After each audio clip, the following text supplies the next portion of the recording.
What up? This is your boy Doboy, and this is another installment of Sober Saturdays. What is Sober Saturdays? Sober Saturdays, if you don't know, because this is episode number 4, it's a show where we basically break down being sober and living a sober lifestyle. Normally, I do this by myself. I'll be breaking down what Doughboy be going through, but today, I have a very, very special guest. This man is a legend in battle rap. You've seen him all over podcasts, doing different things. He's just a very, very amazing man, and he lives a sober lifestyle. Introducing the one, the only, the illustrious Lush One. What's going on, my brother? What's cracking with you? How you doing today, Sirski? Hey, I don't want beef. That's no soy. It's obvious like no doy. Hey. I'm on the podcast with my brother Doughboy. Doughboy. Can I get Come on now. Ooh, no. What's cracking? What's going on? You came in with the bars. You had to do it. Hey, man, I appreciate it, man. Had to do it, too. So, man, I'm super excited about having you in. You definitely have been. It's been a pretty well publicized thing about your sober life that you've been living. How long have you been sober at this point now? This time? It'll be, so it's 3.5 years. 3.5 years. My sobriety date is the 3rd of February, 2020. Wow. You see how you just you remember just off the bat? That's crazy how we all remember our sobriety day. Mine's just August 21st. Yes, sirski. This year. So, that's how we run with mine. But yours, so you started your sobriety in the pandemic. Well, if you do the math, really, like, my sobriety started the pandemic. Wow, because it was a little bit after that everything... Well, in the self-important mind of a drug addict, right. It was all because of me. Okay. I went to treatment. Yeah. I went to treatment and the world shut down. Gotcha. So what was it? So walk me back to that. So February 3rd, what happened up until February 3rd? Then what made February 3rd different where it was like, okay, I got to stop what I'm doing? Well, you're talking about 26 years of pitiful, incomprehensible demoralization. Okay. You know what I mean? Like, I started using when I was 12 years old. 12 years old. Okay. What did you start off with? Just, smoking, drinking, Okay. typical West LA activities. We start young. Gotcha. We grow up pretty fast. So are you born and raised LA? Born and raised, LA, the baby? west side of Okay. LA, yep. And a lot of people think I'm from the Bay because I lived up there for many years. And you throughout rep my the 20s. Bay very, very hard. I push the line for the Yay area. Right. I love, Oakland, California. Yes. It's in my DNA, but I'm a real West Side baby. Okay. Make no qualms about it. I'm West Los to the core. Okay. But, I got a lot of, like Tupac said, I got my game from Oakland. Right. So Oakland taught me how to become a man in a lot of ways. Oakland gave a lot of people a lot of game. Yeah, absolutely. You know what I'm saying? So, yeah, Absolutely. definitely. So you're not the only one who got some game from there. So I always give credit and, always cross-reference that LA to the Bay game. Mm-hmm. But, started turning up at a young age, and it quickly graduated. There's 4 stages of addiction and using. There's fun, fun with consequences, consequences with fun, and then consequences. So it ends in consequences. Yeah, that's it. Most addicts will tell you. Wow, I never heard that so far. So it's fun with consequences, consequences with fun, and then just consequences. Yeah. Okay. I mean, and tell me if your experience was much different. No, that's why when you say that, I'm like, that kind of was mine too. Yeah. Because when you started off, it's like, this is great. All I want to do is this. Exactly. A zoom, zoom, zoom, and a boom, boom. Exactly. You feel me? So, I started getting high. I was 12. Got arrested at 13 for the first time. Was it because of some drug and shit? Just drinking 40s on Westwood Boulevard, being a fool. You know what I mean? Like, so first time that you got in trouble so you're already having fun at 12 and 13, and the first time you see a consequence is 13. Yeah. Locked up. Pretty quick out the gate. Okay. And even before then, I was getting in trouble with my parents and little things. And because, my oldest brother, he is an addict as well, except for he's been sober now for like 75 years. Right. But when him kind of having such a tumultuous past Okay. with drug use, my parents were super they were already like indoctrinated by AA, Right. and sobriety and rehab and all that. So he's sober. Was he how old? So is he your older brother? Yeah. My brothers How are a much- lot. They're 14 and 12 years older than me. So I'm assuming your parents didn't want you to go down a path of drugs at all. And they're like, oh, it's in your DNA. You have this This thing, and it's hereditary. This thing, it ain't on you, it in you. Right. You. It's not a matter of if you finna be. It's when. It's when. So then, okay, so let's kind of bring it back to where this all began. Tell me a little bit about your upbringing before the drug usage and just like what life was before that. Well, like I grew up in a really nice home. Okay. Both parents. My dad is in the entertainment industry. Like Okay. most of my family's been in the entertainment industry Gotcha. for a long ass time.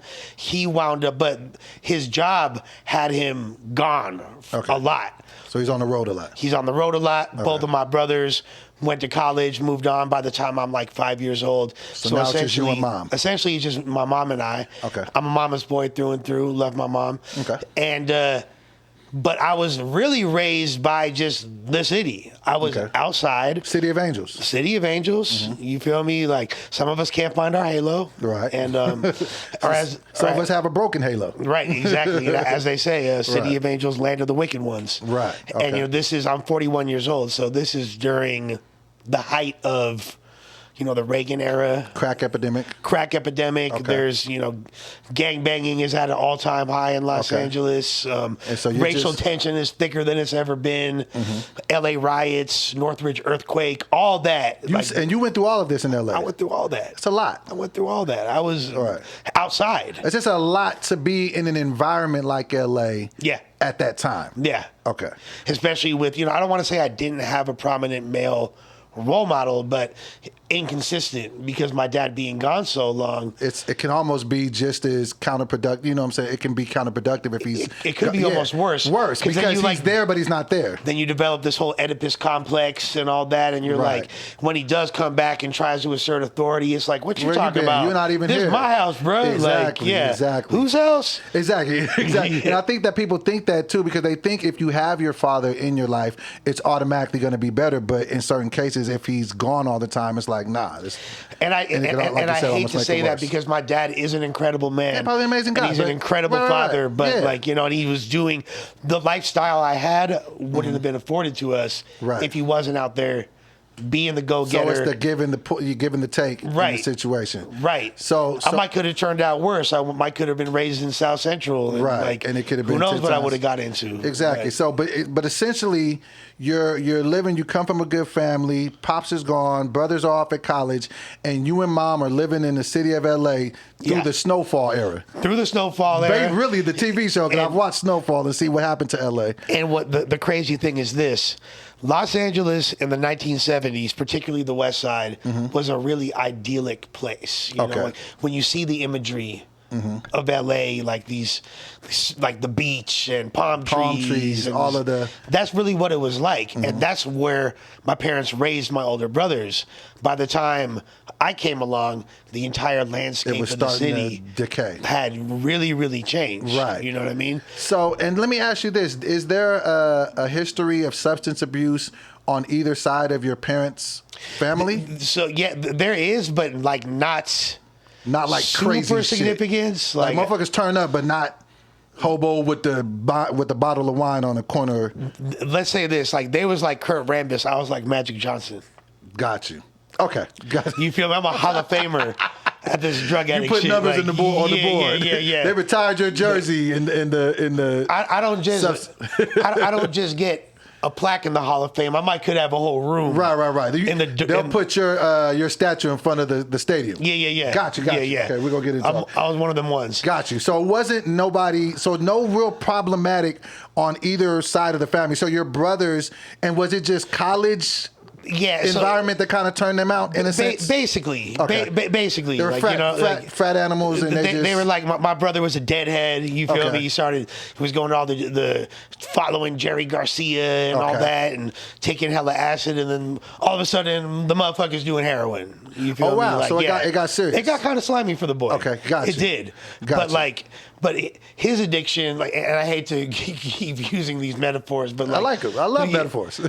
like his addiction, since they're both have transitioned. It's okay for me to use these examples, and God rest both their souls. But my brother's addiction was Black Rob, and I was Biggie Smalls. You feel me? Like Gotcha. There's a difference with the impact. It's levels. It's different levels to this. He was Black Rob and Craig Mack combined. I'm Biggie Smalls. Exactly. You feel Gotcha. me? It's Like, a total difference. Okay. Yeah. Okay. So through childhood, elementary, just walk me through. My bad for that. No. You're good. Elementary school is, you're outside, whatever. Yeah. I'm outside. Like there's the neighborhood kids. Right. And the thing about West LA is it really changes block to block. Okay. And especially back then, you could be on a really nice block with $3 million homes and all that. The next blocks is a bunch of Crips. There's damn near the projects. Right. My boy who's filming is from the West Side. He'll tell you the same thing. It's really like that, and it was like that back then. So I grew up on a nice block, but 2 blocks away. LA is like that. LA is like that. It really is. You don't need GPS. You need OGPS. So you can know where you're at. You really got to know where at you're all at. times. So walk me through your first time drinking. So did you try alcohol first, or was it like weed first? What was the first thing that you tried? Even before I ever smoked weed, I was like in 5th grade. I was a kid snorting pixie sticks. I was using lined notebook paper and rolling up. Whoa. We're not just going to skadooch past that.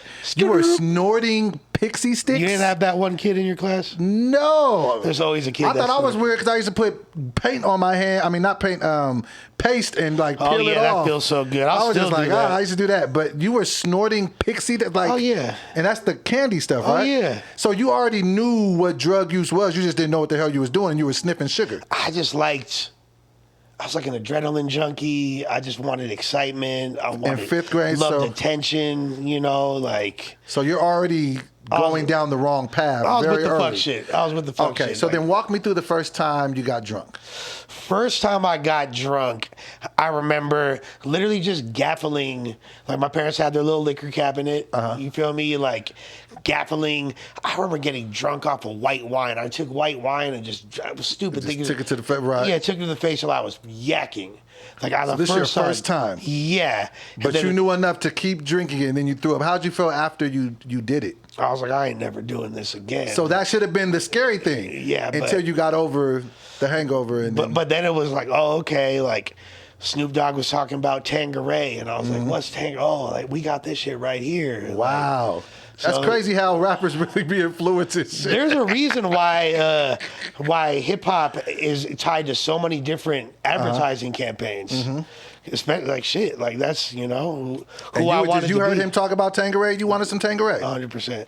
I didn't realize that that's what our degenerate auntie was drinking. You feel me? Like, right. Like, yeah. So Tanqueray's absolutely repulsive. But. So middle school, I never really fucked with gins. But when I did, I fucked with Tanqueray, and I wasn't a huge fan. Yeah, not a huge fan of gin. But remember, that was rolling down the street. Smoking dope, sipping on gin. Yeah. And he was talking about my homie, Dr. Drake, came through with a gang of Tanqueray. Yeah. Yeah, man. He really put it through. All right, so then, boom. You're going through middle school. You get that one hiccup when you get arrested. So this didn't turn you around either. No, hell no. Like, so, I'm already outside tagging, running with the tag bangers and all that in the West Side at that time. And basically, like, graffiti crews were gangs. Right. And because it started out like, yeah, we doing this just on some vandalism shit or just as like an element of hip hop culture. But now if we see another crew, we might fight them. We might fight them and all that. But then gangs are like, yo, what you doing tagging in our hood? Right. And then in order to protect ourselves, we got to be whammed up or like, because we going to get pressed, we going to get shot at. So life is happening fast. Yeah. In LA. In LA. Gotcha. Now, when do you think substance abuse became normal? And like, how did it happen? Was it like you were drinking all the time, then you started doing drugs, or at what point did it kind of shift in your life and it kind of moved from I'm just doing this every now and again with my friends for some fun shit to now I'm doing this shit? From the first time I got high. Okay. And I'm talking about smoking some weed. Okay. Because really that's what made me like. How old were you then? I was 12. Same time that you were drinking the white wine. Right around that same era. But the first time I actually smoked weed. High off your ass. I was like, and it's funny because the first time I smoked, I thought I got high, but it wasn't until like the second or third time. Yes. Life changing. Yeah. But I smoked and I was like, this is my identity. You feel me? I had the Cypress Hill hat on. I was like, I always really loved sports, but I was never that good at it. You know what I mean? Like, that's when you found your thing. I was a smart kid, but I didn't really enjoy school and everything like that. But it was when I got high. That's who I was like, this is where I belong. This is who Lush is. This is who Lush is. Right. This is my shit. This is my cape that I put on. That's it. This makes me Superman. My persona, my essence, my je ne sais quoi. Now, did it kind of bring you out of your shell a little bit? Because I know you already, it sounds like you were well-liked, had some friends. Yeah, I was always. But did this kind of even bring you to a different level? Like, oh, shit, this high Lush is even better Lush. 1,000%. Okay. 1,000%.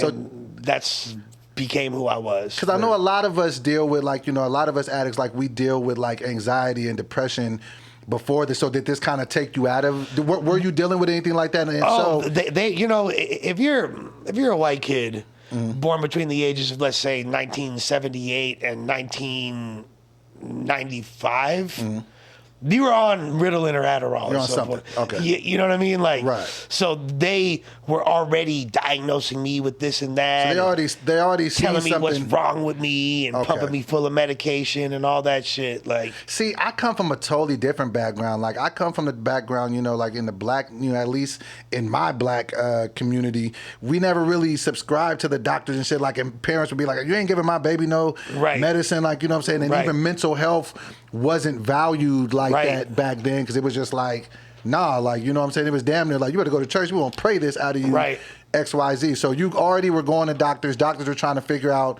hey, there's something going on. Right. But all they try to do is shove a pill down your mouth. 1,000%. Okay, and the pills weren't doing shit for you. It wasn't really doing. But this weed was. That hit different. Okay, it hit different. Yeah. Do your homework. Yeah. Got it. So now you smoking weed. So now we're moving into high school. Yep. So now the weed is weeding. I mean, but by the time I hit 9th grade, I'm already was messing around with different little pills like Vicodins and things like that. So now he's starting to even Valiums. I think that all addicts, we just want to keep getting higher. Give me more. The syrup started. Cough syrup was really popping back then. And this is way back before it's as popularized as it is now. I was pulling up years before sipping on some scissor. Before Future, before Dirty Sprite too? Well, it was a decade before Dirty Sprite. Word? Yeah. Okay, so in high school you're doing weed, you're doing oxys, perks. I was pulling up, jamming like Screwed Up Click, like early like Texas. You feel me? So like, this is something. So Lil Kiki and all that. So you might be one of the pioneers that brought the syrup to the West Coast. I was because it wasn't a West Coast thing. A lot of people don't know that. I was for sure a big syrup plug in the Bay Area and LA at one point. So moving around. So now, so just explain to me though. So now when you're getting high, because I know, like we said, you're big in battle rap and, and all that different stuff. And I know the drug culture is just big in just hip hop in general. So what's happening when you're getting high? Do you feel like you're doing it as a conduit to escapism, or is it just, I like partying and this shit is fun? Or are you still like in your fun with consequences stage? That's a good question. I think that it was something that once I made a firm resolution once I started getting loaded, and I was like, this is going to be me. I'm going to be high till I die. Right. There's no ifs, ands, or buts. Right. I'm going to be high till I die. Taking. Yeah. And even after going to juvie at 16, going to 10 different treatment centers between 16 and 19, you feel me? Like, wait. Let's talk about that. So, because I've been to rehab 2 times. And I'll that's cute. But you went 10 times between 16 and 19. So is your mom putting you in this every time? Are you doing it to dodge trouble? It's all the above. Okay, so it's all the above. Are you ever at this point thinking, I really got a problem, I need to learn something? I didn't give a fuck. Hell no. You're just like, y'all are making me go here. Yeah. It was the state of California making me go, my parents making me go. And when you're just looking at this time like, I'm part of the problem. I'm not here to help nobody. The selfish part of you. I am a destructive member of whatever treatment facility I'm in. So 16 to 19, you're in and out of rehab facilities, in and out of jail. And I'm talking from the jankiest state-run facilities to you feel me, silicone milfs walking around, whoop-de-wop, you feel me? Like, but nothing is helping you want to stop getting loaded. I'm literally killing time until I could get high again. If there's a way for me to get high in there, I'm doing whatever I can do. Anytime I'm not going to be drug tested, they don't drug test, I'm going to do whatever I can do. Right. I'm making myself pass out. I'm snorting drywall. I don't give a fuck. I'm going to be loaded somehow, some way. So you snorted pixie dust and drywall. Yeah. Do both of these have an effect? The drywall, I don't want to give people any ideas. No. Okay, so now we're in your 20s. So now tell me what the 20s are like now. Is it starting to get darker? Like, is it starting to get progressively worse? So my 20s, I moved to the Bay Area at 19 years old in pursuit of the dream. Like, me coming from a family within the industry, I'm like, I'm not going to be the product of nepotism. I'm going to make it. I'm obsessed with hip hop. This is my life mission. I didn't expect to live past 18. My whole ambition at that point was I'm gonna rock a stage one time and people are gonna think that I'm dope. And after that, it's like I already accomplished my life's goal. Right. I exceeded what it was supposed to be. I've exceeded everything else. Is like word to Nip. This is a victory lap at this point. Right. So, with humble ambitions. Right. But at that point, I'm like, all right. The Bay Area is the mecca of the independent market. Absolutely. What people overlook about the Bay, their image of California is like, they think it's like the LA prototype. They think it's like, the gangbanging and all of that, the low riders and the palm trees. And the beaches. Yeah, and all that. But really the flavor capital of the West Coast is the Bay Area, Oakland, California. That's where the swag comes from. That's where the game comes from. It's where the lingo comes from. The independent hustle. The independent hustle. Like the ism, it all comes from the Bay. Got it. I'm LA to the core. Got it tatted all over my body. I rep. Nobody rep the West Side. I rock with the Bay. I'm from right down the street from the Bay. I'm from Sacramento. And Sac is an interesting place because you got the Bay Area swag with LA politics, all kind of intermingling. It's a whole different. It's like gumbo. Yeah. Right. So Sac, shouts to Sac. Shout out to Sac 916. A really, really underrated as far as this influence. For sure. That's a whole other podcast we can do about that. Yeah. Because the Sac has a lot to do with that whole hyphy thing. Absolutely. We could talk Mac about Dre that. used to be out there in Sacramento. Okay, we're getting off topic, but yeah. But Exactly. so now you're in your 20s. Yeah. You're in the Bay. Is it starting to get darker now with the drug usage? So like it's starting to like. It's ebbing and flowing. I'm consistently getting high, but a couple overdoses in my late teens kind of scared me off of the hard shit for a minute. Okay, so what did you overdose in your teen years from? Ecstasy. Okay. I was. So you were doing a little bit of everything. Yeah, big ecstasy. Doesn't sound like there's many drugs that you haven't tried. No, I've tried everything. I've never fucked with needles. Got you. So no heroin. I've done heroin, but not with needles. I've smoked it before. I didn't even know you could smoke it. Okay. You can smoke it. Okay. Yeah, there's many various ways to you consume it. Yeah. Okay, got you. So now you had a couple overdoses. How does an overdose not scare you? It did. So it did scare you, but not enough to stop getting loaded. I wound up just like for a while smoking and drinking, then gradually found my way back to popping little pills here and there. Because we always think we could just do a little bit. Yeah. Addicts always think that we're smarter than the system, and I could just do a little bit. Like my shit is drinking, so I could just drink on the weekend, or I'll just drink beer and wine. Right. That was your way of doing that, by just saying I'll pop an ecstasy on Saturday. Yeah. But not Tuesday afternoon. I somehow, I think it was through finding a real, like, a group of friends that I finally felt like, this is my family. Right. And I have homies that I've had from the sandbox that I'm still rocking with. But the family that I met in Oakland, we've now been homies for over 20 years at this point, with 2 decades thick. Like, it's my brothers and sisters, for real, too. And I found that family, found my, like, little rap group that we created, which became, like, this whole movement. And that's where I launched the whole battle rap thing. Wound up really, like, everyone back in my high school was looking at me like, damn, you really done did it. Like, and, I had a real sense of purpose and was super focused and became one of the like really a bit of a trailblazer as far as the type of content I was doing Right. in the YouTube space and all that. And one of the first ones to do it. Yeah, literally. It's like knock down doors for this thing. Yeah, literally. Right. So that right there, really for the majority of my 20s, I was straight. I had a few little... So you really weren't too fucked up? I was fucked up the whole time. Right. I was loaded as fuck the whole time. But your life's not going off the rails. Right. You're able to work. So you're functioning in your addiction. Right. Okay. And then I would say like 2012, it started to get like a little bit darker. Like this is a problem. Started to get a little bit darker. Now, like, okay, so I want to delve into that. So, like, now, like, going to, I mean, I know you had a couple of overdoses. I know you got a couple of arrests. But, like, what was some of the terrible shit that was happening due to your usage? I mean, you know, like, what was some of the things that was just like, okay, this is happening. Like, I'm going to really fuck up my life if I don't chill. I mean, but like, so basically, between when I first moved to the Bay and then when I moved back to LA to really kind of set shit off because I created this whole independent empire. Mm-hmm. Now it's time to bring it back home, reconnect with the industry right. down here and take things to the next level. Right. And around that time, but like through that 19-year period, mm-hmm. I got shot at, I got stabbed, I got, was incarcerated. And this is all due to shit that's happening because of your addiction. It's all due to drug use. Right.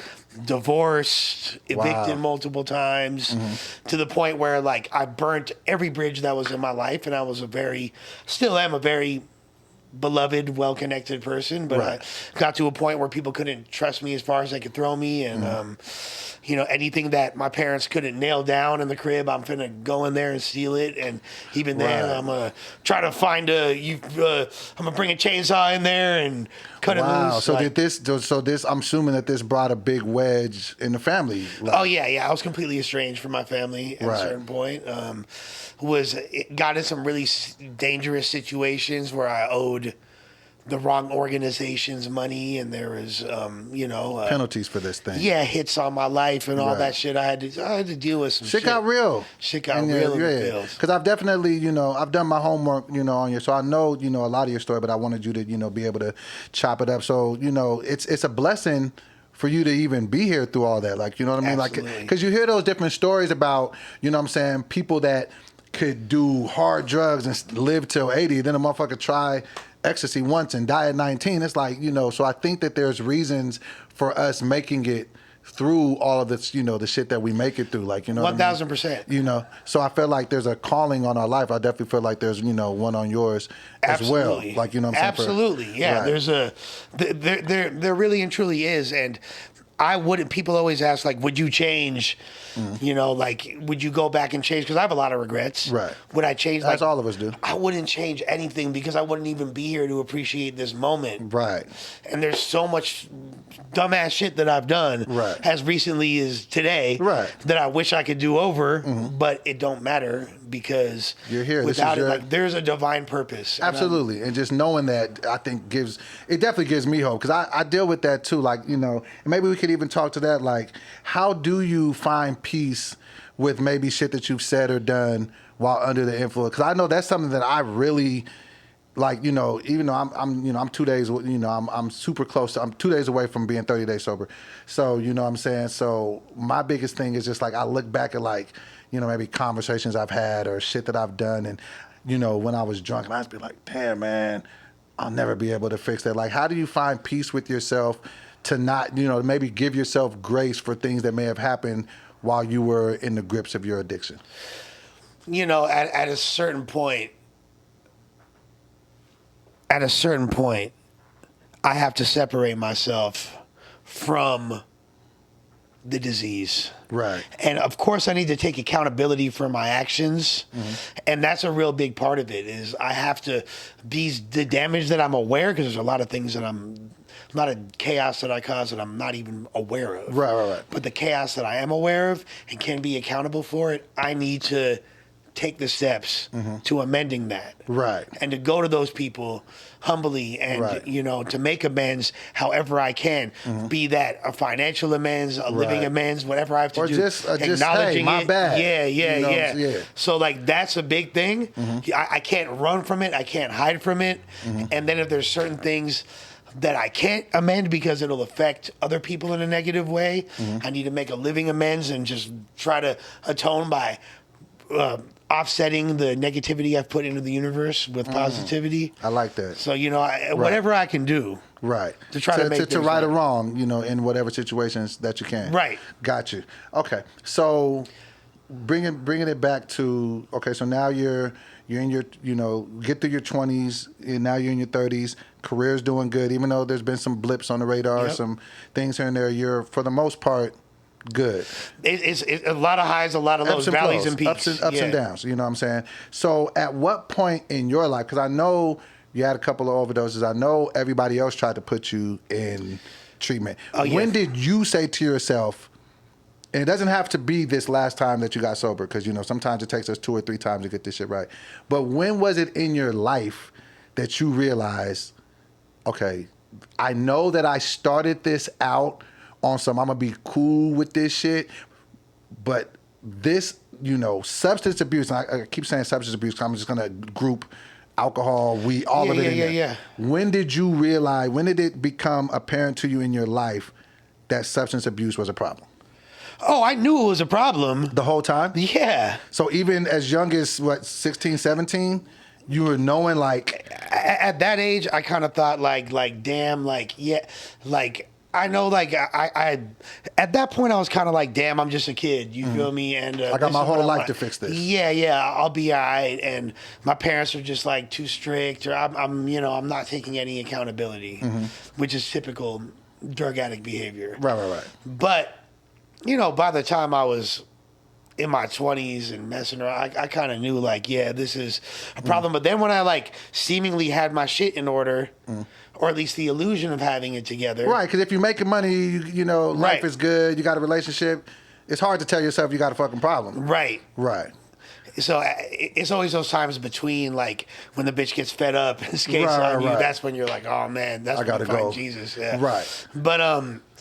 But then of course there's another enchanting goddess who takes pity or is foolhardy enough to think that you might be a worthwhile investment. So it never really comes to that point where you're just down on your face about shit. Yeah. Let me ask you this. Did you the curse ever... of charm. Right. Did you ever at any point lose anybody in your life to substance? Oh, yeah. And did that have is there anybody that maybe had a real profound effect on you when you lost them? There's so many. There's countless. When my brother Cadillac Ron passed, that was devastating. He was in the battle rap scene, correct? Yeah. He was a good friend of mine. He also from the same neck of the woods as me and all that. Okay. And he passed away in the beginning of 2016. So he passes away. So walk me through that a little bit. As comfortable as you feel talking about, how did he pass? How did you find out about it? And what type of effect did it have? Crazy story how I found out about it. So the thing about Caddy was this. When we became close, because I had known him because I used to mess with a couple girls that lived on his block. They're these 2 sisters that lived on his block. And I used to mess around with them when I was in high school. So I met him a few times when we was jits, right? But we really became close through the hip hop scene in LA and through battle rap and all that. Got it. And by the time we became close, he was already sober. Okay. He was AA sober. He had a motherfucking NA tat on he had the pyramid on his leg. And how old were you guys when you were in our 20s? Because you guys in your... So he had already been through the ringer and came out on the other side clean. Straight Skid Row needle junkie and all that. He wow. was Okay. If I was Magic Johnson, he is LeBron. He's LeBron. You feel me? Yeah. Gotcha. He's MJ in this motherfucker. Right. Gotcha. 6 rings. No longer. Right. Gotcha. No, he is an all-time great in all categories of drug use. And he'd be happy if I... Right, and it's... for sure. And it's interesting to you meet him at this time because you're already in the midst of your addiction, and then you meet somebody who's kind of cleaned up from it, so then you can almost be like, see a different version of a person. So then now you guys create this friendship. Right. Well, and he's like the most dependable guy ever. Right. He's super reliable, trustworthy, gonna follow through. Never have to worry about anything with this dude. Right. He's super on point. Okay. You know what I mean? Super sober. He's super sober. Got it. Still a goon. Right. You feel me? Still with the activities. Still with the shit. Still super with the shit. But he just ain't got to hit the weed or the bottle. He got hit. Not a nunca. Got it. He still might be might hit you over the head with a bottle. The motherfucker might for sure will. For sure. We've been in brawls. And right. So you guys meet. He's sober, even though he's doing whatever he's doing, but he's sober. He's sober. Now, at a certain point within our friendship, maybe within like a couple years of us being really close, he starts using again. And at first, before like we fully know he relapses, and it apparently happened the night he had this big video shoot. We were signed to the same indie label. Okay. He had a video shoot at the Roosevelt Hotel. We had a bunch of strippers there and all these. And then we bumped a bunch of other bitches from downstairs. Shit was lobby. Shit was going crazy. Stupid cracking. It's crazy. This fool, like, yeah. Right. He felt like he's like, I made it. Like, and then I can dibble. He winds up making out with this bitch, and she had a Suboxone strip in her mouth. That's how he lost it? That's how he lost it. That's so remember terrible. He took a long ass. A lot of people don't know that about Caddy. Wow. He took a while to come up out the bathroom. Or he's like kicking. I was like, damn, is he fucking this bitch in there? What's going on? Because it was like his girl that he was messing with at the time and shit. But and she probably knew he was sober. Oh, she hella knew he was sober. And just. Wow, that's fucked up. She did what she did. Okay, shit happens. She did what she did. So she kisses him in the mouth. Now does he know he just lost his sobriety? Oh, hell yeah, he knew. So now he's like, okay, I'm back in the water. But he don't tell nobody. Right. And then he starts and I swear to God, I could tell something was off. Right. I could tell like there's. You can usually tell when a sober motherfucker has started to. You can tell something just because it's such a light switch that happens. Energy shifts. Yeah. Energy. There's a shift, and there is. So you kind of could feel that this. Now, what year was this that happened? This is 2011. So this is a while before. Okay, 2011. So he loses his sobriety then with a kiss, and you start to notice, hey, something's going on with my guy. Yeah. So it started like this. We would be on tour. And then there'd be certain this is a dude, we would do a show, right? And he would be there before a sound check when the security guard is getting. He's the most responsible, reliable. Now this dude is not showing up till 5 minutes before his set. He'll make his set time, but it's not the same thing. It's not the same type of time. Then he's missing entire shows. Then he's missing entire leg of the tour. Then he's like, yo, I've been getting fucked up, and since I'm getting loaded, I've always wanted to smoke a joint with Lush One. We haven't done it before. Let's smoke a joint. You feel me? Now, not only do you realize that he's no longer sober, now it's like you're gonna hit the weed with him. Yeah, I'll hit the weed with him because the motherfucker's already addicted to heroin. It's already going on. Yeah, like all right, fool, we can smoke weed. Right. But I'm worried about you at this point. And then I remember he showed up to. We were performing at Rock the Bells, and this fool showed up, and he was like. Oh my God. And it was like it was this. He looked like he was fresh out the sauna. He was like sweating so bad. And the problem was, this was the problem with his addiction, is he, for the love of God, he could still rap his ass off when he was loaded. A lot of people, when you're in your addiction, whatever you're good at, you can still be good at it. He had this Jack Sparrow meets Gigi Allen swag about him, right? Where he was just get on stage and eat it alive. He was a real rock star. I've seen the dude freestyle for 20 minutes straight, smacked out of his gourd. Eyeballs palpitating, hit his knees, 2 mics in his hand, screaming into the mic, and it was like, yo, this is shit. Right.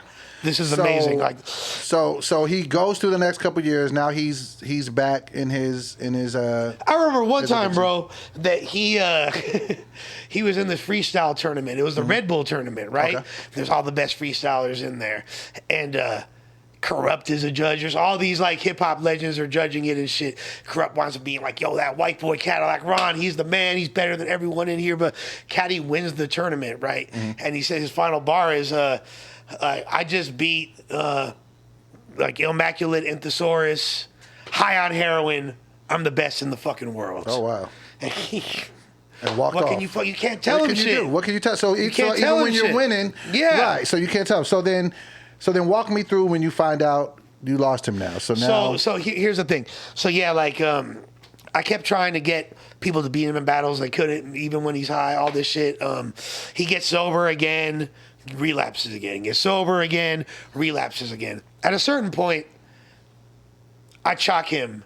I'm like, look, I love you. Right. You're my brother. If you want to kick it, I'll still kick it with you. But letting you know that I'm looking at you as dead because I've already lost too many homies. Right. And God, I didn't realize that I hadn't even started losing homies yet. Right. I thought I had lost a lot of homies. Due to addiction. Due to addiction, due to street shit, and combination. And so even thereof. when you're losing those other homies, it's still not straying you away from what you're doing. Nah, because I think I'm better. And I think You I'm think you've invincible. outsmarted the system. And I think I'm going to... Even when you're telling him, you're like, listen, Here's what you it might comes not down make to. it. I got this, though. Doughboy, what it comes down to is this. Mm-hmm. I didn't give a fuck if I died. So it was. I wanted to die. So you could have been telling yourself the same thing, like, I'm going to die, too. If I die, Right. I'm going to die a legend. Right. You feel me? Like, leave a beautiful corpse. Right. You know? And so then you find out that he passes. so this is how it happens, though. I got to really create the context. I had told him, I was like, so you're dead to me, but like I essentially look at you as a ghost. Okay. Which is funny because his hood name was Ghost. And he wound up getting sober, right? Mm-hmm. Towards the end of 2014 or around that time. Mm-hmm. And then he had a real bad tragedy occur. At that point, I'm like, that's a freebie. You can go ahead and relapse, motherfucker. I ain't even gonna hold it against you. Right, I understand. Yeah. But he didn't. He stayed clean through that. Okay. Then he got more clean time. Then he started looking better, feeling better, and being more successful than he ever had in his life. So he's getting back to how he was when you first met him. He's back to how he was. Right. With a little bit more grit and experience. Right. Even though a lot of, wild things have happened. Life done lifed on him, but he didn't made it through. Yeah. And now you're starting to see, this is back to, This is back to my brother. Right. And I get to a point where I put my guard down and I'm like, I don't have to watch him as much. He's okay. Yeah, you know what? You are alive. You ain't dead no more. You alive. You're back to being an inspiration to me. And right around that time, I was up in the Bay. He was down in LA. And I was out with this shorty, right? Mm-hmm. And we're kicking it. We're eating like sushi. And it was honestly right around the time he died because it was like in the wee hours of the morning. Mm-hmm. It was like 1 a.m. or some shit. Some late night sushi spot in the SCO. And she's like, I don't like your boy Cadillac Ron. I was like, oh yeah. Just random statement, just out the blue. Yeah. Like, why you don't like him? And he's like, oh, well, he says like he's racist. He says like bro said some crazy shit in his battles. Very controversial, enigmatic figure. I don't condone the shit he was saying, but anybody that knows bro knows that ain't him. Right. Feel me? Rest in peace to him. He said it when he was. But this is what the bitch said. Right, you feel me? Got it. And I was like, check this out, self-righteous Susie. I'm like, check this out one time. I can understand why you think that. And he does say a lot of off-the-hook shit, but you know Cadillac Ron the persona. You don't know Robert Paulson. And that was his real name. And I never fucking said his full name. Like, I never referred to him as that. Mm-hmm. But like at that exact moment, bro, apparently he was dying. I didn't know, right? Wow. I wound up, at the time, I'm trapping dumbass hard.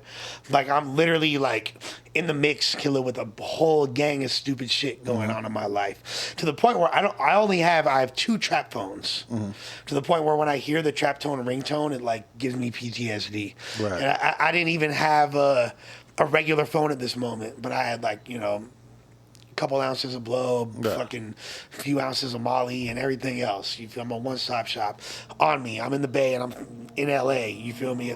So I want to go back to the homegirl's crib, crashing on her couch. I get a text on my burner phone, and it's like you can still see text, but you can't really like zoom it in to see all the detail. And it was a screenshot from Facebook, and it was from a battle rap group, and someone saying "Rest in peace, Cadillac Ron." And this is how you find out about one of your best friends. But I didn't think. I was like, oh, it's in a battle group. He's probably talking about some dumb battle rap shit. Well, it's probably like a bar they're trying to get maybe off. the homie lost the battle or some shit. Oh, he got killed. Right.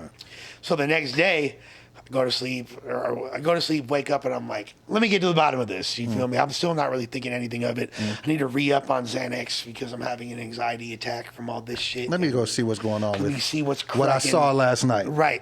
So the homies are like looking at Instagram. Then I see my brother Smokey has posted a picture of Caddy on his Instagram, but he's like lifting a weight. And I'm like, oh. I didn't realize it was an old pick or whatever. Right. And, I was like, oh, they hitting routine right now. You feel me? Like they doing program time right now. Like, okay, he's fine. Then the same chick I was with last night, the night before, winds up hitting me up, and she's like, "Yo, I got to tell you something." I'm like, "What's up?" She's like, "Your friend Cadillac Ron died." And this is how you find out. That's how I find out. So how does this affect you when it happens? Like, do you go off the deep end? Oh, yeah. Drug wise? Oh, yeah. Now, and I'm assuming, so he died through some way of substance abuse. Yeah, he did. So this doesn't immediately make you be like, I got to stop right now? I maybe because now this is a lot closer. I'm assuming. So here's what happened. I was going through withdrawals at that moment. Mm-hmm. You know what I mean? Like, and I wanted to stop. Right. But then, like, I'm dope sick, so I need to get high. Right. So then that's all I cared about. You know what I mean? Like, even in the and then you're losing somebody. So then you want this to stop hurting. When you're that deep in addiction, right? You're not thinking. You're not thinking on a higher frequency. You're not even thinking on a survival mode frequency. You are a lizard. Right. You are literally operating on a lizard frequency. You are a fucking reptile, and all you give a fuck about is how can I serving your immediate needs. First important, more important than shelter, more important than procreation, more important than food is getting fucked up. Now. That's what I want. That's it. So it's out the window, bro. Wow. There's no talking to somebody in that mind state. So your mind isn't, I'm scared, shit is fucked up. It's, I need to get high. I need to not feel this no more. Right. And that's got to be tough because you just lost your best friend. It's your guy. Yeah. And so then what happens the next couple years after that? Now you're just still stuck in addiction. You're still... It got worse and worse and worse. More bad shit happening. More bad shit happening. More consequences. Yeah, you feel me? Getting beat within an inch of my life. My fucking wife divorces me. Like, everything, you feel me? And none of this makes you feel like, well, maybe I got to stop fucking with this shit. Nah. I'm a lizard. I'm a lizard. I still want what I want. I didn't care. And that's all that matters. So the next... And then I would have these brief, like, periods of, like, feigned success or people, you know what I mean? Right. Like, so were you always trying to maybe get sober? Like, would you be like, I got 30 days, I got 60 days? Hell no, 30 days. You was just getting high. 30 days? So 30 minutes. I would lie. 30 minutes was I would lie and say, yeah, I had 30 days sober. So you wasn't having no long stretches of sobriety? Hell no. I think that's the thing about addicts. We're really good at what we do. When we become addicts, we're going to get that shit by any means. I'm Cal Ripken. Right. We're going to get on base. I'm Cal Ripken. No pun intended. Yeah. I'm going to get on base and I'm going to play every single game. Every single, right. I'm not missing a game. So now where you've lost your best friend, but you've lost a ton of friends through addiction. You've been through rehab facilities. None of this shit is sticking. You're going through life. You seem to fuck it up at every a little bit more. Yep. But you still got some successes, but you still kicking the floor down every time you come down. Yep. So now fast forward me to 2020. What is different this time? Was it like maybe a gradual build up to you getting sober, or was it, I mean, because February 3rd, 2020 is not just another day for you. So was it maybe a year in the making, 6 months in the making, 2 days in the making? Burning my life to the ground. Okay. Then I would like have whatever girl I was with help me rebuild it. Then I would burn it down again. Okay. And I got to a point where I was like, I have no more moves to bust. This is it. I have no more moves to bust. And all I can do is describe it as a moment where I was basically, I was about to be ass out. I was about to be like pretty much homeless. Like, you know, I everything. Life was finna whoop your ass. It was already like. Already whooping your ass, but it's finna really stomp you out. Yeah, it was finna stomp me out. I was like, the only thing I can do is go to rehab. Okay.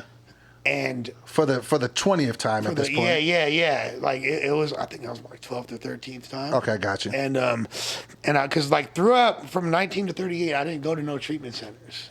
Wow. So from 19 to 38, you just had a 19-year bender. Uninterrupted use. I'm gonna just do what I do. So like I always thought, like I went to a real like hardcore pound you in the ass like recovery spot in Texas. Yes, homo. Which wound up getting me sober. And that was for quote unquote chronic relapsers, which I thought I qualified as. But when I was there, I realized I never fucking relapsed.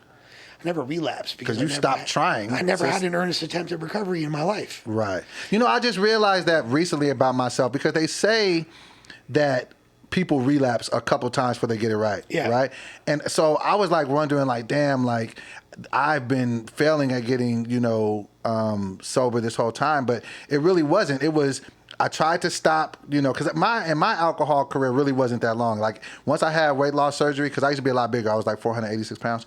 So I had weight loss surgery. You look great. Thank you, sir. I appreciate that. In 2015, I get weight loss surgery, so I have transfer of addiction. So I can't eat no more. So now I'm drinking all the time. Yeah. So really, it became problematic. You would have loved cocaine. I've tried cocaine twice. One time I did it. I ended up proposing to a girl and buying her a $4,000 ring. Fire. No, but I wasn't really into her like that. So amazing. But the cocaine. But cocaine dangerous for the big boys. Oh yeah, absolutely. Oh yeah. Yeah. You don't want to go out like that. Ticker. So yeah. Plus I know I have a very addictive personality, and cocaine is way too expensive. So then I probably go to the next. You went on that creek. On that crack, and I don't need that. That was always my logic for not trying coke. But back to what I was saying about me trying to... you would have been a meth head. It's easy, quick. Yeah. So back to what I was saying about the whatchamacallit though, what happened was, so the first time I tried to get sober, I went for a girlfriend. Second time was to save a job. And then I did 939 days, and then I relapsed. So I've never tried to stop drinking for myself. So now this is really like my first time doing it for myself, you know what I mean? So there you go. So and this was my first and only. So this is your first time. So now February 3rd, was it just a regular day? Walk me through. I had already committed like on probably like February 1st or like January 31st. So there was nothing that happened that was the catalyst for this. It wasn't like something happened, something fucked up happened. It wasn't a DUI. It wasn't a judge saying. It was just you saying, I got to do this. It has to happen. So on the heels of my divorce, which was in 2018, I went on like a crazy bender, but I also like buried myself in creativity and started putting out a lot of music at that time, and things were kind of going well in that regard. But like I was like, eventually my house became like the spot. There's hella homies always crashed out. It was like an artist commune in a certain spot. Right. And then like I wound up getting evicted from that place. Had this woman in my life who basically came like, like in Ren and Stimpy where the steamroller will roll over a motherfucker, then they come with the spatula and pick him up. Yeah, she like did that with me. Nice. She okay. saved my life. Wound up renting us a luxury apartment right by like downtown Echo Park area, and moved us in over there. Things were going great. Okay, and this is prior to February 3rd. Prior to that. Okay, so your life is starting to get. The summer leading up to it. And she's showing you genuine love. She's like the most nurturing, kindest soul ever, of course. But you're still using. But me being the vampire I am, completely took advantage of it and ruined the situation and sucked it dry. And just, you know what I mean. Wound up getting us evicted. She moved us back with her family in Philly. She from the East Coast. Okay. Moved back to Philly with her. Then I was like, I got to get back to LA because I need to finish this album I'm working on. And also I need to, get some drugs. Right. Get back to my shit. So I'm supposed to be there for like a few days. Like a month later, I'm still there. You feel me? I've run out of places to be at. Like she's tripping on me super hard. I like had made a couple cryptic Facebook posts like I need help. I don't know why I did that. Just having some mental things going on. Yeah, it happens. And so now my whole family's on my helmet. My brothers get me in touch with this organization called Music Cares. I don't know if you ever heard of it. But Music Cares is a great organization that can help people pay for things like treatment. Got it. If you're a musician, or even if you're like a roadie, or you're a tour bus driver. Okay. If you're just in the music game in some capacity, if you have a fucking song on Spotify, they will help you. They very well might help you. Right. I was blessed enough to. Music Care, if there's anybody out there. Yeah. Look into Music Care. Right. So then you go to them, and so was this the place that kind of helped you find a place to get into? Between that and my brother being as active as he is in the recovery community. Okay. Like he helped. And so he sets that up. And so then finally you make the decision. So it was nothing. It was no crash and burn moment. It was just a collective. Well, I was like, you can't stay at this homie's crib. You can't stay at your parents' house. Blah blah blah. You're running out of options. The doors are super closing. tripping on you. She's saying you need to do something with So family. now like, in your mind, it's just like maybe this shit is not really worth it. There's this moment where I was like, you know what? I'm tired of this shit. You're exhausted at this point. Let me try something different. Like, let me see what I can do. And because you must be looking at the other areas in your life where you're doing so well. Yeah. To where it's just like, if I put my mind to this sobriety shit, I'll kick sobriety's ass. And nobody trusted me. They're like, oh, I just became that person that like was showing up, and they're like, yeah, like they were fucking with me for what I'd done in the past. Mm-hmm. They weren't like believing that I had anything to give for the future. Yeah, I was just like a mascot. I was just a novelty at that point, you know. And I just, for one moment, cared enough about my life to keep going, and to actually like, I don't want to die. Right. I don't want to die. This isn't the way I want this to go out. Let me just try it. I've never tried. Like, let me put my mind towards it. Let me just listen to whatever these fucking idiots say, and I'm going to do what they say. So you go to a 30-day rehab facility, or was it longer? I went to a detox, and then I went to a 4-month facility. 4 months. And then 2 months in the sober living. So total of 6 months, essentially. Yeah. And then, so I'm assuming, because when I went to the second rehab that I went to, motherfuckers actually went to jail for smuggling alcohol inside. Oh, that should happen. That should be. Side note, that's a whole felony. That should be. People out there, if you ever go to a rehab facility, please don't smuggle alcohol into there, because you will get a felony. I seen that happen to a couple people. They went out because we had went out for an AA meeting, and one of them snuck out, went to a Shell gas station and got some Four Locos. God bless their heart. And fucking. How you think you're gonna get away with drinking some Four Locos? And alcohol is one of the most conspicuous drugs. And I don't know why they did it, because we got tested like damn near every day we had to piss in the cup every day. I done seen people steal pills from the nurse's station. You feel me? I done seen people drink. I done seen people drink Listerine, hand sanitizer, all of this shit. Yeah. I've seen some shit. So you make it through. Now, what was your experience like through rehab? Was it just like you just started to catch it? You know, at first, I wanted to get the fuck out of there. Like, fuck these motherfuckers, they're all crazy. Yeah, I was like, fuck this cult. Mm-hmm. They all sipping the Kool-Aid. Did they make you go to AA while you were in there? Hell yeah. Right. And LA was like, you feel me? That was like the priest that touched me growing up. You feel me? Like, was AA. Right. I was like the religion that I was like, forced into. Right, you wasn't fucking with that indoctrinated shit. with. Right. Like, so, but nah, like, I remember hearing them all meditating in the morning and doing their little serenity prayer. And you thought it made no sense. Like, man, fuck this shit. Bro. Right. I can't wait to get. Now, were you thinking, I can't wait to get out of here so I can start fucking with drugs again, or was it just like, no, I'm gonna stay sober, but fuck these people? In my delusional drug addict mind, I was like, I wasn't gonna use no more, but let me get up out of here. Right. But at first you're like, I'm like, oh, these fools are sipping the Kool-Aid. Mm-hmm. And I tried the Kool-Aid. It was like, not too bad. And I started liking the Kool-Aid. Mm-hmm. Then I love the Kool-Aid. I love Kool-Aid. Then I'm forcing Kool-Aid down other people. Drink Kool-Aid, you son of a bitch. Right. So you make it through 6 months. Yeah. Of rehab. Yeah. And then with rehab and sober living. Yeah. And so now walk me through. So you did I'm assuming you did the 12 steps back then, made your amends.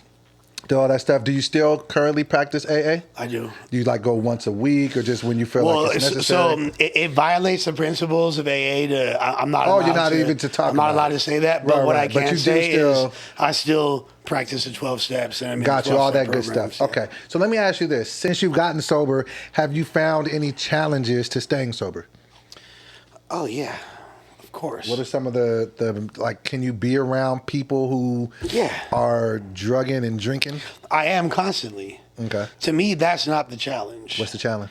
The challenge is finding different coping mechanisms for life. Okay. Because I'm out there butt naked. I'm raw dogging. Mm-hmm. You know what I mean? Like, there's no protection. Right. There's no, I got God. You know what I mean? But I don't have there's no way for me to escape. And that's the thing. You got to face life on life's terms. You know what I'm saying? All day, every day. Has it changed the circle of people that you hang out with? To a degree. Okay. I still have a lot of the same homies, but like there's been some changes as well. And like, look, I'm probably not the best example. I can't tell somebody how to get sober. You know what I mean? Like, I can't tell anybody. All I can do is I could use my experience. You can relate to it, right, or not. You know what I mean? Like, like remember earlier we were talking about people when they're like in the depths of their spiritual malady and like the addiction is just like completely controlling their life and they're operating on that lizard frequency. Right. And I was like, there's no talking to someone at that point. Like, I've never been living in a tent on Skid Row, so I can't tell you how to get about that tent. Right. You feel me? But you got out of your proverbial tent that you were living in. Yeah, I mean, I could be like, come on, homeless Joe, do better. Right. Pull yourself up by the bootstraps, you fucking junkie. But yeah, but you had your own challenges, you know what I'm saying, that you had to figure out and make it through. And look, like I always quote the GOAT Pac, I'm like, I might not change the world. I might not change the game as far as sobriety, but I might influence the brain. Yeah. So let me ask you this now, you know what I'm saying? This is, everybody that knows, from all we don't get to keep what we got without giving it away. Say that one more time. I like that.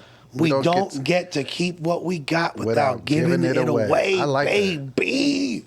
That. I might get that tattoo. When I hear things that stick with me, I get them tattoos. That's a face tat. Huh? That's an eye buster. I might have to. Just on the forehead. Like, you know what I'm saying? One more time. Say it one more time. We don't get to keep what we got without giving it away. That's fire. Okay, so let me talk to you about this. So people know you from different things, you know what I'm saying, from battle rap. That's where I initially knew you from. But a lot of people knew you from No Jumper as well, you know what I'm saying, and being on the podcast, all those different things. And a lot of people know that you left there on some not so ceremonious terms. Very unceremoniously. You got fired on air. Yes. So and the reason why I'm asking you that is, did that test your sobriety? And the reason, before you even answer, the reason why I'm asking is just because I've been fired behind closed doors and it's pretty stressful. So I couldn't imagine in my walk with sobriety and being so open with my sobriety as you had been, and with a lot of things of your life, and being fired like that in front of, potentially millions of people. So did you getting fired... Several million. Yeah. So did you getting fired test your sobriety? Did you feel like, fuck this, I'm just going to get loaded? I was devastated. It hit you? I was absolutely devastated. Okay. I thought that I had and it's crazy because... what I realized, and this happened in recent weeks, I realized that how much the glow of who I am and the glow of what makes me at all special. I don't think I'm fucking special. I know I'm special. You know what I mean? Right. And what made me anything, what makes me worthy to be having this conversation on such a prestigious platform. Appreciate you. Or the way anybody want to fuck with me, period. This glow that I got, this undefinable, untangible something that attracts people to me, which makes people want to be around. They think I know something that they don't. Well, I don't know shit. You feel me? But they want to be around me. They want to be in my orbit. They want me to, whatever made me anything. That glow has deteriorated over the years. And it's not a matter of me getting older. You know what I mean? It's a matter of me not nurturing that energy, not protecting that energy. Right. Losing sight, letting the paper chase, the clout chase, all that shit blind me and deter me to the point where by the time I got to No Jumper, and by the time I have the most people in the world ever watching me, and a platform I've always wanted to be a part of, and an audience I've always wanted to have the ear and eyes of, that I'm a shell of my fucking self. You're not who you... I'm not me. Wow, that's actually big. There's this thing that is called... Can you look this up off camera for me, producer man? It's called imposter syndrome. Have you ever heard of that? Oh, I have imposter syndrome. So you know what it is? The fuck, yeah. So you like you make it to this special point, and it's just like, because even when you were talking, it was just like, that's what this sounds like. Is imposter syndrome. So but I have imposter syndrome. But now when I really look at it, it's like, nah, fuck that. I deserve to be there. Right. So now you're starting to get back to understanding. I deserve to be there, but the right. version that they got. It's like this. Right. I love the sports metaphor. It's like I'm like the dude that grinded it out. Was a high school star, college star. You feel me? Like got drafted to the major leagues, but then I'm playing in the minor leagues. But I'm like a star in the minors for years, and then by the time I get brought up to the big show, like I got a bum knee. Right. Yeah. You know what I mean? Okay.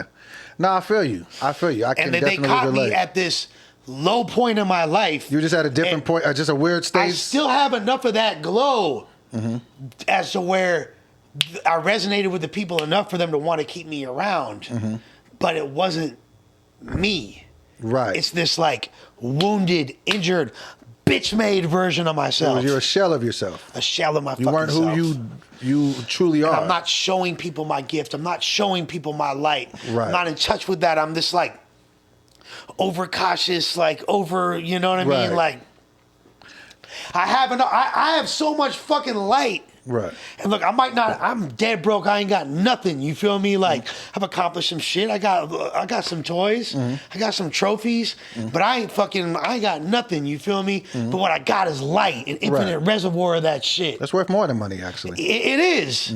Because it could get me into places as to where the bag is always, if the bag not here, it's around the corner. I can get to the bag. Right. I could have those conversations. Right. Because of that light. And because of who that light shines on and what that makes people do. And how it radiates. Because I make people feel good being around them. Facts. You feel me? Like so you have the light inside of you. It's not shining at the... But there's enough of it to where like I actually still, even despite like me not looking how I'm supposed to, me not presenting myself how I'm supposed to, me being this fucked up like bastardized fucking slovenly demon version of me is still fucking me enough to where like it like damn it woke some people's game up. Right. And then so now you're at this platform, but it wasn't enough light that I could keep. So it wasn't enough. It made people like they saw through me really quick. Right. And they saw through that yo, this dude like he don't believe in himself. He's not feeling himself. He's an easy target. He's easy to mark out. All the other fucking cast members saw that. It wasn't like back in the day where if I looked at somebody that I didn't like, all the homies are finna bum rush. You feel me? Like that glow is not there no more. Right. You feel me? Like that glow isn't there. I'm damaged. I don't even want to be around my friends. Like so you're what you're saying in sobriety, I lost everything, bro. I lost everything in sobriety. Wow. I got everything. I'm balling harder than I ever was. I'm doing better. You feel me? I'm about to be a milli up. I'm several hundred bands up. Everything's going great. Lose everything. Mom gets sick. The bitch that has with the spatula, she wound up smacking me over the head with it. You feel me? And I'm back to square zero. But you got your sobriety. I got my sobriety. So when this happens and you lose something that you worked for and that you really, really wanted, did you question going back to the shits? Or did you just kind of briefly like I question it all the time, bro. Like even recently I've had these like doubts and like I know that I can't. You know what I mean? Right. Like it's not that I don't want to, but I know that I can't. But like if you offer me like the nicest fucking blunt, the nicest, you poured up some, you feel me, Louis the 13, or you had some fucking one of those blue Nike pills from 2001s that you had in your secret bat cave and whatever. I'm not doing nothing. I recoil from that shit as if it's a hot flame. Right. You ain't gonna get me to get high. So you're fine. So even when you went through that, which was, I mean, it had to be a traumatizing. Yeah, it was traumatic. But it didn't make you lose your sobriety or even get close to it. It made me just lose more of my self-esteem. So you were already on a skid of how you felt about yourself, and this made you feel worse about yourself. It made me feel worse and worse, and then I'm surrounding myself by people that are being opportunistic and want to just get a little bit of shine off of the little clout tokens they see me compiling and shit, but they not the people to make. Like, one of the reasons I have that glow is because I'm around other people. Because energy vampire can suck me dry. You feel me? And I'll give you the glow because I want you to shine too. But if I give the wrong people that glow, then we both look stupid. Right. But like in my heyday, or like me, all my partners, we shining together, and we all like got something, and we all bring something to the table. We're like the X-Men. You feel me? Right. Absolutely. But if you're not a mutant and you around a mutant, like, you feel weird. me? Like, yeah. But so I'm around people that pretty much were making me whacker. Got you. So now that so walk me through this, because this is kind of one of the things when you first got sober, and I don't know if this happened to you. I'm dealing with this now. Did you ever deal with any weight gain or anything? Oh, I got fat as fuck. Yeah, because I'm starting to gain weight. I'm finally I just stopped. A week ago, I had a motherfucking kidney stone. Oh, you're the second person to tell me about a kidney stone. I heard those are very painful. Bro, that's just like giving birth out of your dick, spitting a watermelon out of your dick. Ouch. Look, bro, that's the worst pain I ever felt in my life. I had to call 911. Thank you, Blue Shield Insurance, because I was finna fucking have to have an $18,000 bill in this bitch. Oh, wow. But so it is normal to gain a little weight when you. Hell yeah, you're gonna gain some weight. I hate that. It's all right at first, you feel me? But at a certain point, because I feel like I'm just be having an addiction to sugar. Yeah. Because I'm no longer drinking alcohol. With me, it wasn't. I never really did the hard drugs. Like I said, I tried coke twice. You know what I'm saying? But outside of that, like, it's really just been drinking and weed. But I feel like I just been having this super. Just craving for sugar all the time. So now I'm not drinking a fifth of Henny, but I'm eating a sleeve of Oreos, like, you know. Bro, that shit happened to me like a motherfucker, bro. Like, and it's crazy because when I got out of treatment in June of 2020, I was in the best physical shape of my life, the best specimen that I've ever had. Like, people saw me on Instagram, they'd be like, "Damn, you got arms. Where the fuck did those come from?" Like, I know you had arms. You were like the skeleton in Beetlejuice, like, lifting weights. Like, I had arms. It was crazy. Like, I was put it all together. I was in good shape, and I was instantly out the window. I'm eating whatever, and that became like my greatest joy. Eating. You feel me? We're addicts at our core. Yeah. So we just want, if we like it, we want, give me as much of this thing as I can handle. Yeah, and I was spending money I didn't have. All of a sudden, instead of it on drugs, I'm spending it on fucking ribeyes. The biggest fucking tomahawk steaks. Yeah. That's what I'm going through. What about this though? Because now that you're, I can kind of look at you as like a mentor in sobriety. Please don't. Did you? What I mean by that is, did you ever look at life like, man, life is finna be boring now that I'm sober? Of course, that's not true. So, like, what other stuff do you do to kind of fill your time? You do way more. When you a fucking drug addict, what do you fucking do? You feel me? You don't the drugs and the alcohol. If you have fun, you don't remember it half the time. Facts. You definitely piss a lot of people off in the process. Or piss yourself. You think the music you making or the art you creating is a lot better than it really is. True. Because you're not really focused on it like that. You feel me? And you like, and you don't be like doing fun ass shit like going out and doing the most and enjoying life and really like, you feel me? Like being present in the moment. Experiencing it. Right. So you actually go out and just do regular sober shit now. You must be a boring ass person if you like, and I know you not, motherfucker. Listen, I must be, because, okay, I don't want to say I'm a boring person, but I just, a lot of my time, like at nighttime, it would just be drinking. That would just be what I would do. I wasn't really a social drinker. Doughboy, I was an in-the-house drinker, so that's the worst kind. I had to learn how to do everything sober. I'm talking about I never had a conversation with my parents sober. I never fucking went. It's like learning to walk again, essentially. Learning to walk again. I never had sex with a girl sober. I never fucking did anything. So you feel me? I've been loaded since I was 12. So you starting a whole new lease on life. Yeah. Because from 19 to 38, you was... I'm like Andy Dufresne after he crawled through the shit pipes. Right. So, that's definitely, interesting to me because I'm just in that space. And, and like I said, like, even though I'm almost, 30 days in now, I did 939 days before. Yeah. So I know what it took. And I remember, and when I relapsed, I was just dealing with a stressful business situation with somebody, like, you know what I'm saying? And I was just really like, if I don't, either I'm going to drink or I'm going to hurt myself. One of these two things is going to happen tonight. And I just was like, all right, I'm not gonna hurt myself. I'm gonna just drink. And I lost my sobriety all because I had a weak moment in my mind. So let me ask you this. Knowing that, rest in peace to your boy Cadillac Ron. So, you know that he had 5 years of sobriety and then he ended up, losing it, whatever like that. Do you ever have a fear that the sobriety may go away, that you may just one day not have it and then just... That fear helps me stay clean. Because the reality is this. It's not a matter of if I'm finna relapse, it's a matter of when, unless I continue to do the fucking things that I do every day to make sure that I don't. Right. So how would you say your life is different now versus, of course the easy answer is I was getting fucked up all the time. I get that. But what would you say are some of the things that you do in your life now that kind of keep you on the straight and narrow? Like, do you work out? Do you meditate? Look, I just started getting back into me at my best as far as recovery. Because here's the thing. Here's why I am kind of a good example to look at when it comes to recovery.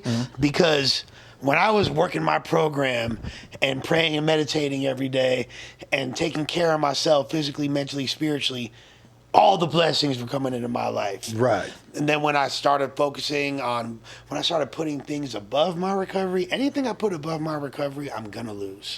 That's why I feel like I lost my 939 days of sobriety back in 2020 because I had stopped focusing on recovery. I was just like, I never really had a problem. At least it was a nice odd number. 9-3, nice 3 odd numbers. I know, right? What you did there. So, symmetrical, 9 on each end. Yeah, the whole thing. Yeah. But I when I think back to it, I wasn't practicing anything to keep my recovery in the forefront of my life. And now this time around, I'm just like, no, because, and this time with me getting sober, nothing crazy had to happen. Like literally, I was sitting in my room getting drunk with a bottle of Jameson.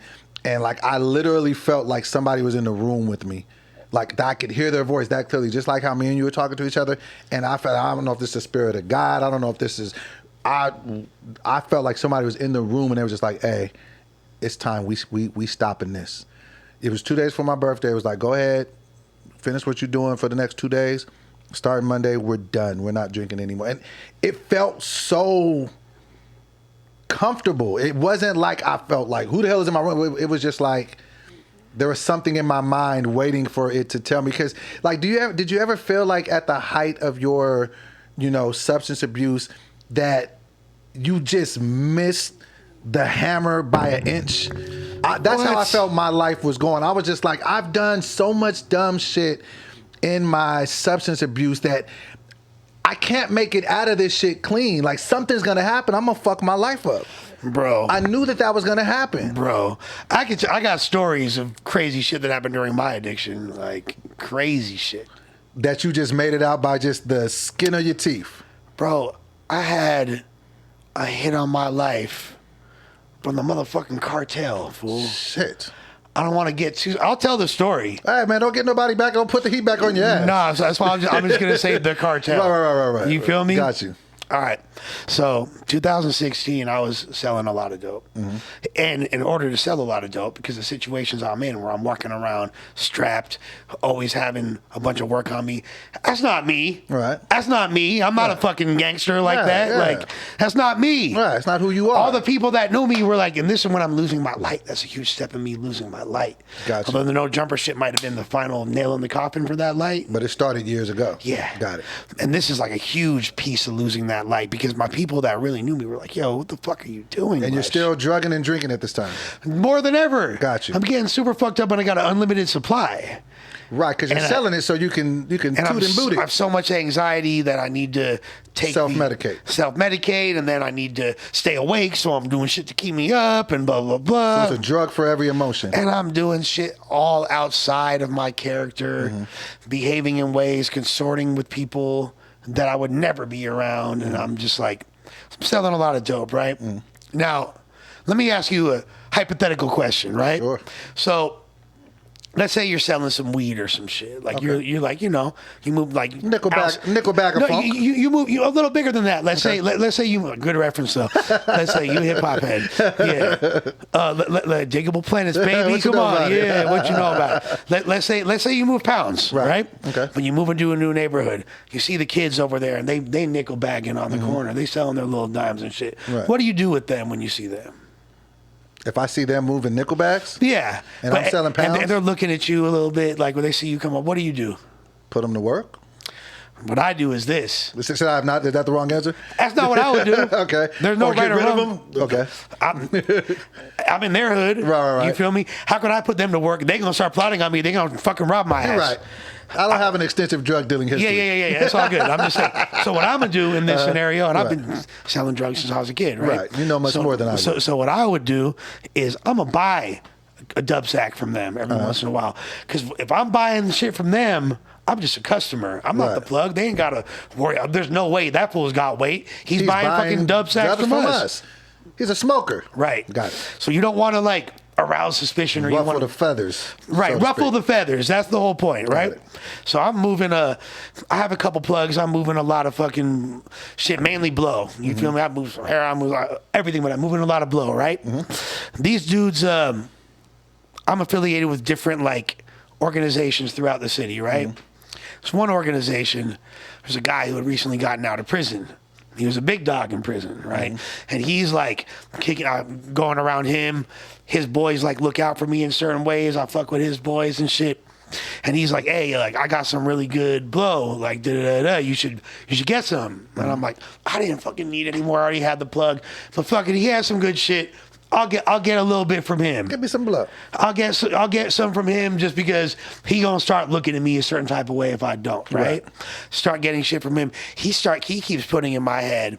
He's like, yo, I got that I got some crazy ass fucking heroin. I got that China White, which if you know there's two types of heroin. There's the tar. All right, there's the tar. There we go. And there's the China. Got it. China's only in the East Coast. Comes from Asia. We normally in the West Coast we get the shit that comes from Mexico. Got it. Tar. China's way stronger. Got they it. don't have it on the West Coast like that. Little did I know, and it turned out later it was fentanyl, but this is before fentanyl was. Well, fentanyl was they call it gunpowder. All the rays. Call it gunpowder, right?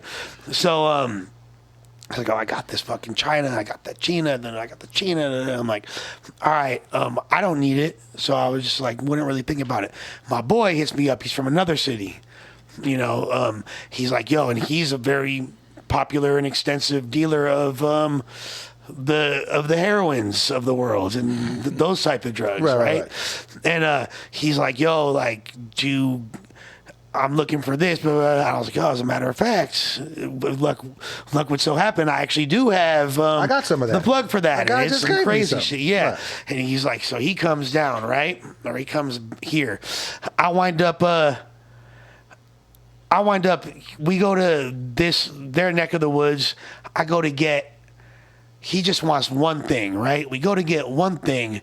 They're like, oh, well, we only have 5 things. We'd have to break it apart. And I was like, all right, well, do you have a scale? He's like, no. I'm like, go to the store and get a scale. I'm like, all right, we go right to the store and get a scale. I'm on my way to the store. Dude calls me up and he's like, hey, I know your boy only wants 1, but if I give him 5, could he move it like in a month or 2 weeks? Can he move it in 2 weeks? And I look at my boy. I'm like, hey, can you do that? And he's like, fuck yeah.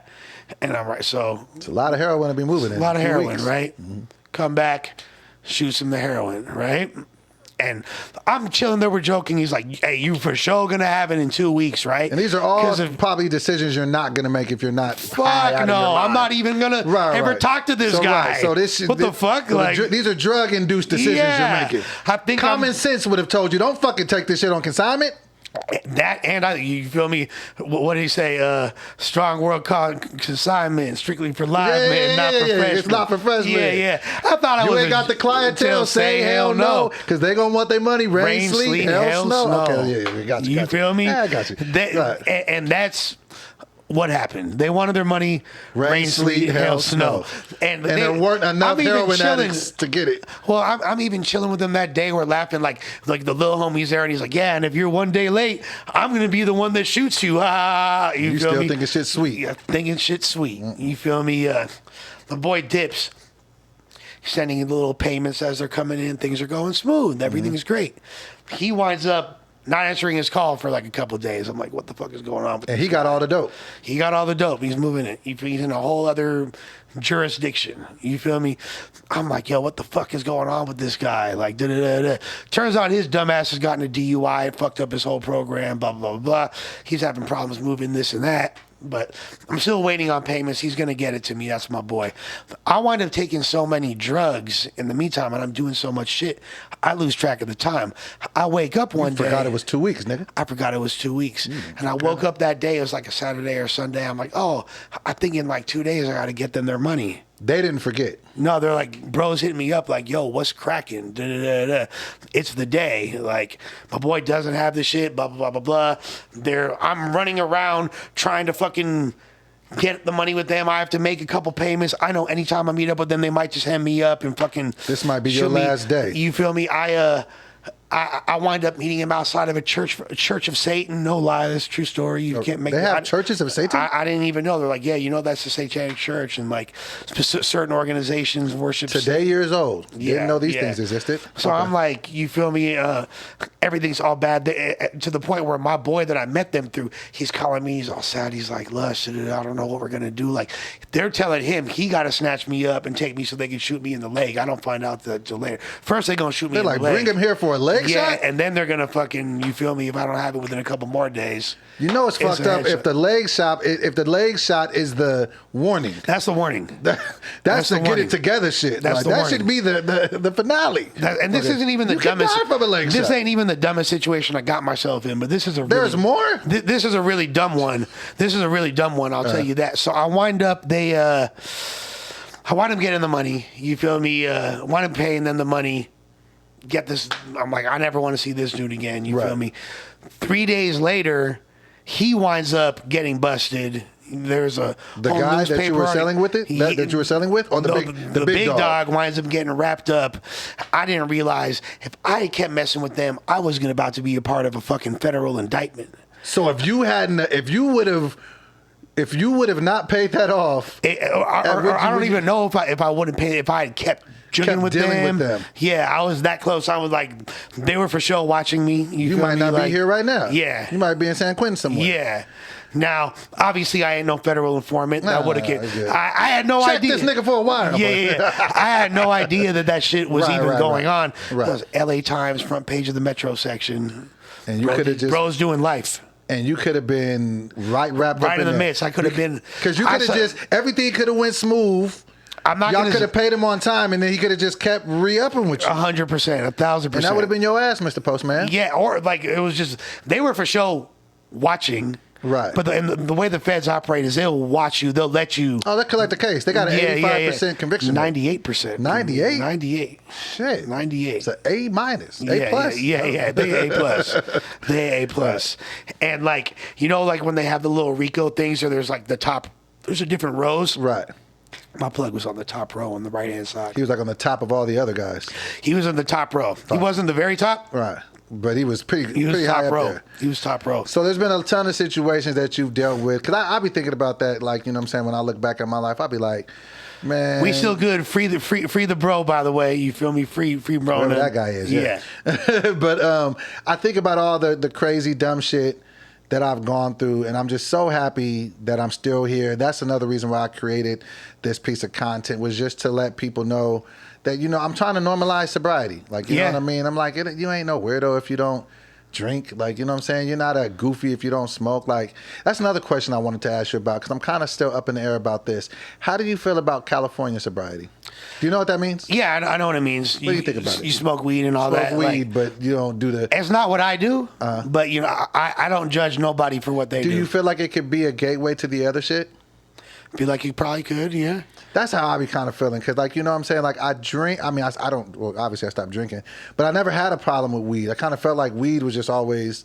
But then something in the back of my mind is like, no, you need to be completely sober. I can't tell you what's going to work for you. I know. If that shit work for you, bro, then you feel me? Do what you do. Like, I just didn't know if you. So you're kind of just like, I don't do nothing. I mean, I smoke cigarettes. Right. Well, that's not. It's not mind altering. Right. But, like, you know. But you don't touch nothing. Like no drink, no smoke, no pill, no nothing. Nope. And what word of advice would you have to anybody out there that might think they're suffering with substance abuse? Because, you know, I think that's the biggest thing is just coming to the conclusion that you have a problem.